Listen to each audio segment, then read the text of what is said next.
Daily cooking with semi.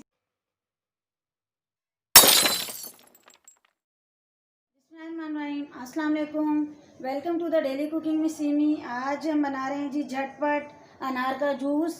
Instant तरीके से हम बनाएंगे, फटाफट रेडी हो जाएगा। और अनार आपको पता है कि सेहत के लिए बहुत ज़्यादा अच्छा होता है, इससे नया खून बनता है जिस्म में, और मुख्तलिफ बीमारियों के जो है इलाज है अनार के अंदर है। अनार जन्नत का फल है, तो इसकी वजह से जो है वो इसका जूस हमें ज़रूर इस्तेमाल करना चाहिए डेली रूटीन में। उसके लिए जो इंग्रेडिएंट्स हमें चाहिए वो हम नोट कर लेते हैं। अनार ले लिया मैंने एक बड़े साइज़ का, इससे हम जो है वो एक गिलास जो है वो हमारा जूस रेडी हो जाएगा। और उसके लिए थोड़ा सा मैंने लिए, ये देखें, काली मिर्च, और लिया है नमक, एक एक चुटकी हम डालेंगे। काली मिर्च शामिल करने से जो है अनार का जूस पीने से जो गला ख़राब हो जाता है, आपका वो गला ख़राब नहीं होगा काली मिर्च ऐड करने से। और एक गिलास हम पानी इस्तेमाल करेंगे। तो आइए चलते हैं इसके दाने,